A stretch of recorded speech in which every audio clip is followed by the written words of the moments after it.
प्रेरणा कथा। एक घंटे की कीमत। एक व्यक्ति अपने कार्यालय में देर रात तक काम करने के बाद थका हारा घर पहुंचा।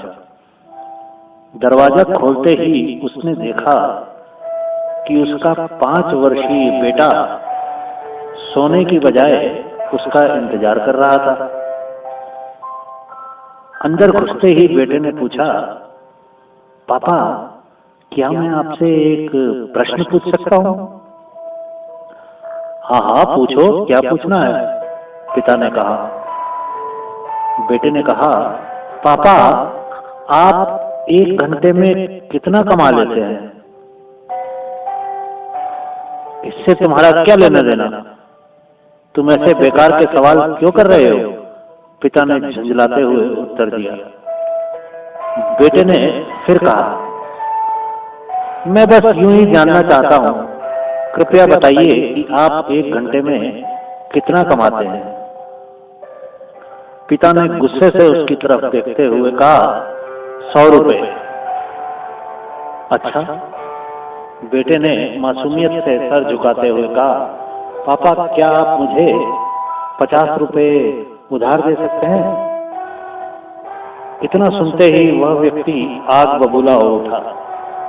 तो तुम इसलिए ये फालतू का सवाल कर रहे थे ताकि मुझसे पैसे लेकर तुम कोई बेकार का खिलौना या ऊटपटांग चीज खरीद सको? चुपचाप अपने कमरे में जाओ और सो जाओ। सोचो तुम कितने स्वार्थी हो।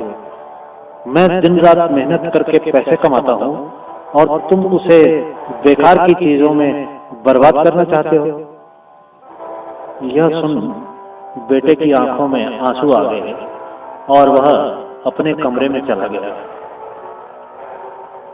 व्यक्ति अभी भी गुस्से में था और सोच रहा था कि आखिर उसके बेटे ने ऐसा करने की हिम्मत कैसे हुई। पर 1 आध घंटा बीतने के बाद वह थोड़ा शांत हुआ और सोचने लगा कि हो सकता है कि उसके बेटे ने सच में किसी जरूरी काम के लिए पैसे मांगे हों, क्योंकि आज से पहले उसने कभी इस तरह से पैसे नहीं मांगे थे। फिर वह उठकर बेटे के कमरे में गया और बोला, क्या तुम सो रहे हो? नहीं, जवाब आया। मैं सोच रहा था कि शायद मैंने बेकार में ही तुम्हें डांट दिया। दरअसल दिन भर के काम से मैं बहुत थक गया था, व्यक्ति ने कहा। मुझे माफ कर दो बेटा, ये लो अपने 50 रुपए। ऐसा कहते हुए उसने अपने बेटे के हाथ में 50 का नोट रख दिया। धन्यवाद पापा, बेटे ने खुशी से पैसे लेते हुए कहा और फिर वह तेजी से उठकर अपनी अलमारी की तरफ गया। वहां से उसने ढेर सारे सिक्के निकाले और धीरे धीरे उन्हें गिनने लगा। यह देख व्यक्ति फिर क्रोधित होने लगा। जब तुम्हारे पास पहले से ही पैसे थे तो तुमने मुझसे और पैसे क्यों मांगे? क्योंकि मेरे पास पैसे कम थे पर अब पूरे हैं, बेटे ने कहा। पापा, अब मेरे पास 100 रुपए हैं। क्या मैं आपका 1 घंटा खरीद सकता हूँ? आप ये पैसे ले लीजिए और कल घर जल्दी आ जाइए। मैं आपके साथ बैठकर खाना खाना चाहता हूँ।